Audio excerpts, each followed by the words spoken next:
There are two things that a leader can influence when it comes to getting results. There's the strategy or the plan, and then there's the ability to execute that strategy. And if you ask leaders, which of these two things do they struggle with more? The vast majority of leaders are going to tell you it's execution. Now, if you've been to business school or you have an MBA, ask yourself this question. What was it you were studying?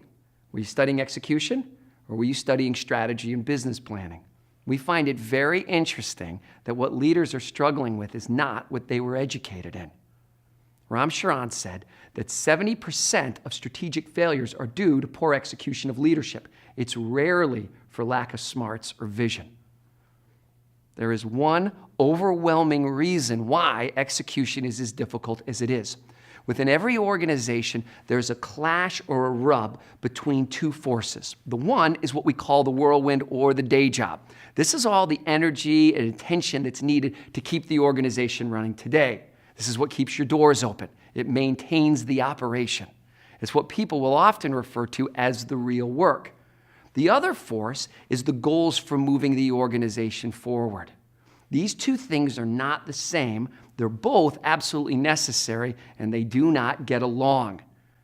Ask yourself this question. Would the people in my organization still be busy even if we didn't have any goals for moving the organization forward? Think about the strategies, the initiatives, the priorities that you've seen die. What killed them? Was it incompetence? Was it defiance? The vast majority of the cases that we see, they are choked or starved by the whirlwind, by the urgency of the day-to-day. People are not stupid and they're not lazy. They're busy.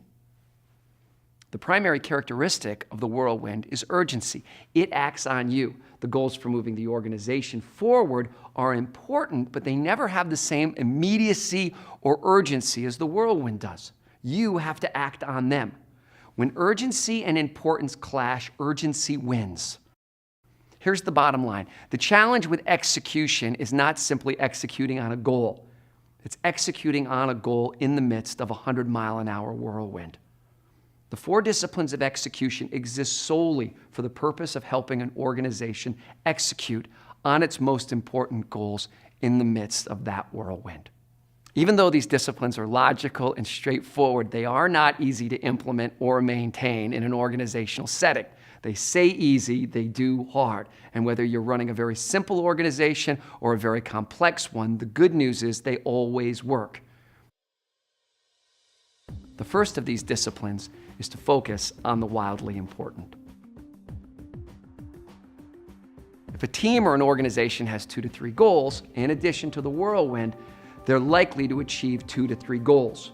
That same team has 4 to 10 goals, they're likely to achieve only 1 or 2. This is called the law of diminishing returns, and it is real. That same team has 11 to 20 goals, they're not likely to accomplish anything outside of the whirlwind. At 11 to 20 goals, they can't even hear you, let alone execute.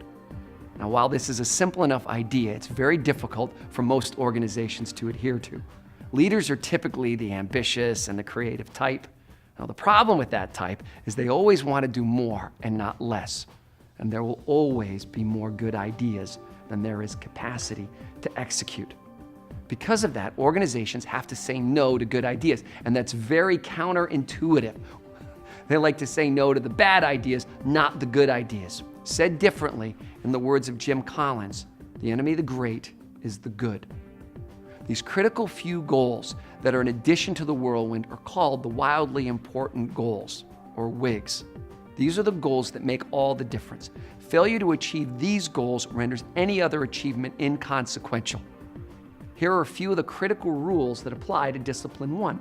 First, no team can have more than 1 to 2 WIGs at the same time.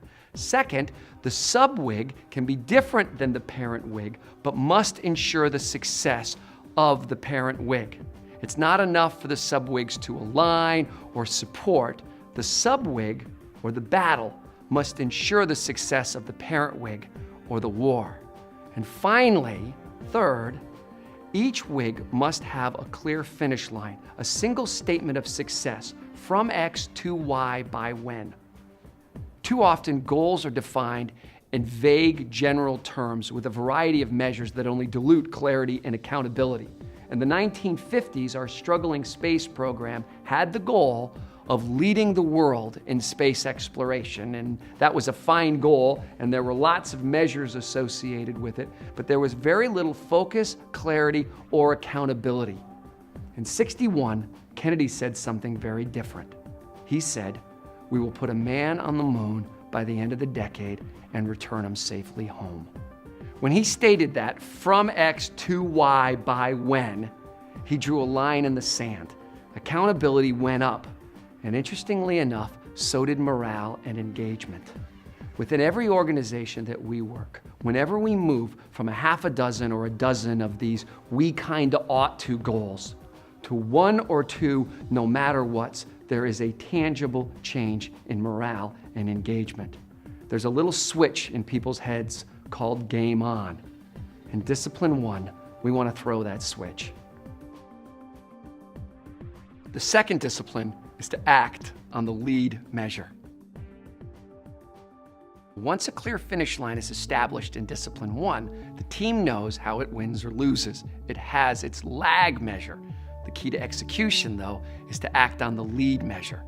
Now, while lag measures measure the goal, lead measures measure something that leads to the goal and something the team can influence. A lead measure is predictive of goal success, but is also influenceable by the team. This is the golden rule of execution, focusing on a predictive and influenceable measure. In a word, it is leverage. For instance, if you want to lose weight, the lag measure is weight loss. The lead measure, and there's two of them, you got it, right? Diet, calories taken in, and exercise, calories burned. They're predictive of weight loss, and they're also more directly influenceable. Here's the problem. Human beings fixate on lag measures rather than lead measures, even though the lag measure isn't directly influenceable. And they do this for two reasons. First, because the lag measure matters. That's the thing you want, or that's the thing you're accountable for. The second reason people fixate on lag measures is because lag data is always easier to get. All right, let's go back to the weight loss thing.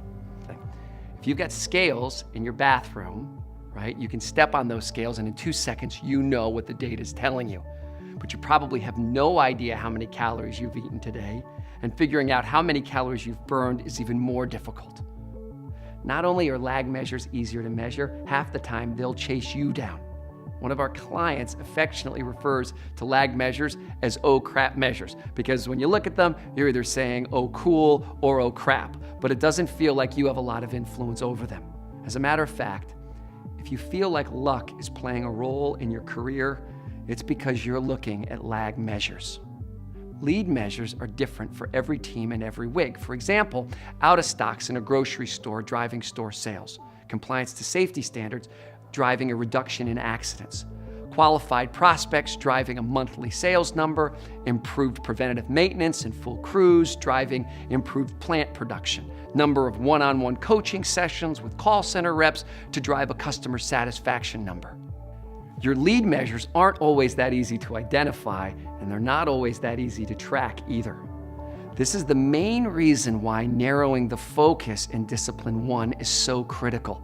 If a given team is trying to impact half a dozen goals simultaneously, it becomes almost impossible to identify and track that many lead measures, particularly in the face of the whirlwind.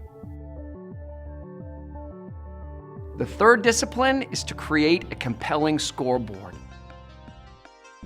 The purpose of that scoreboard is to hold the lead and lag measures from Discipline 1 and Discipline 2.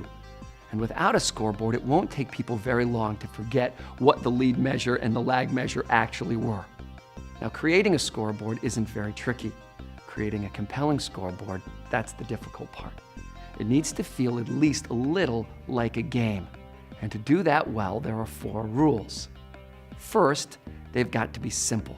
Think about how many football statistics there are and how many are actually on the scoreboard itself. This is about creating a player's scoreboard, not a coach's scoreboard. Second, it has to be visible to the players. Third, it has to show both the lead and the lag measure. I have to see that I can affect the score, that's the lead part, and that it's making a real difference, that's the lag part. And finally, most importantly, you can tell immediately if you are winning or if you are losing. One of our clients, a manufacturing company operating in North Carolina, made a very interesting observation. They realized after doing this that every employee in the plant could tell you on any day whether they were winning or whether they were losing on their top priorities. This is fascinating to us because most executives can't provide you with that information.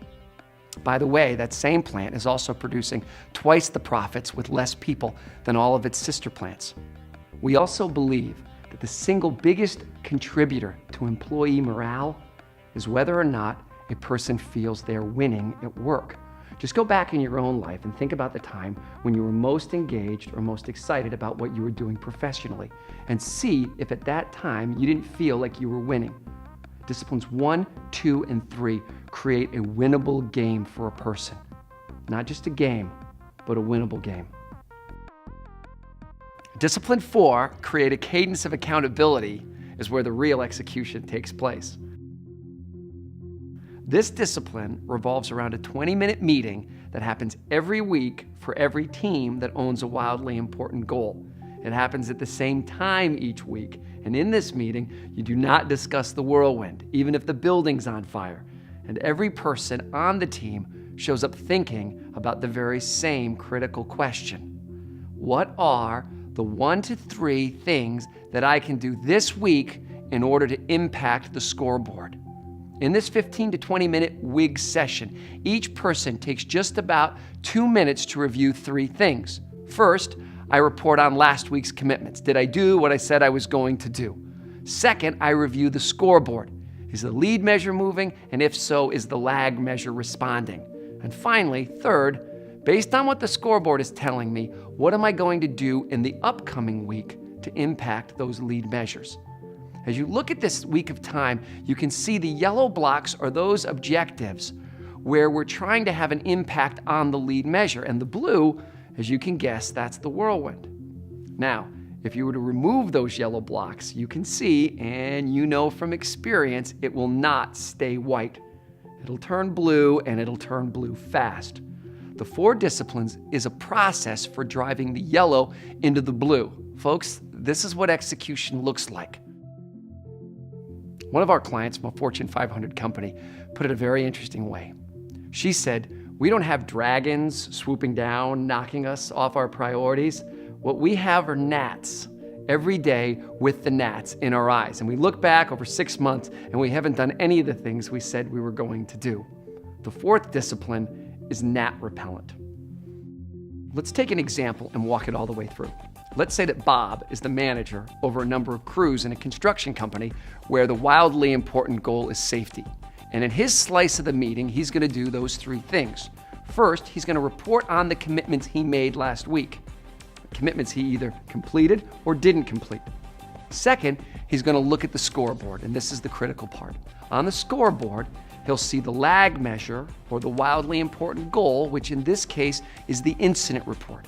And here, it's not moving at all. It's being stubborn.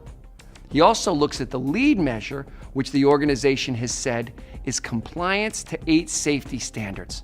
Now, as he looks at the lead measure, he can tell that while most things are okay, crews 9, 11, and 13 are not wearing their protective eyewear when they use the saws. The third thing he does in the meeting is he makes commitments for the upcoming week. And of course, based on the scoreboard, he commits to talk to the foreman of crews 9, 11, and 13, make sure they've got the eyewear, let them know it's not optional to use them. Now, here's the bet that Bob is making. He's betting that those activities will have an impact on the lead measure. It's a pretty good bet. The company as a whole is betting that the lead measure of compliance with the 8 safety standards will drive the lag measure of incident rate. And that turned out to be a very good bet. From this example, you can see how critical it is that the lead measure be both influenceable and predictive. A lot of organizations use the 4 disciplines of execution as a sort of sane alternative to the way they typically implement their strategic plans. And you can see from this example that no matter how detailed a strategic plan might be, and we've seen some very detailed ones, that no strategic plan is going to tell Bob that on week 27 he needs to talk to crews 9, 11, and 13. The planning that happens with the 4 disciplines happens every week. It's just-in-time planning, and it's planning that's responsive to what the lead measure is telling you. The 4 disciplines of execution, in short, do 3 things for every team. First, it provides simple, direct clarity around strategic priority. It separates the wildly important goal from the whirlwind and creates very clear line of sight around how we're going to influence that wildly important goal. The second thing that it does is it engages every member of the team around a winnable game. And finally, and most important, it allows an organization to achieve its wildly important goal in the midst of a whirlwind.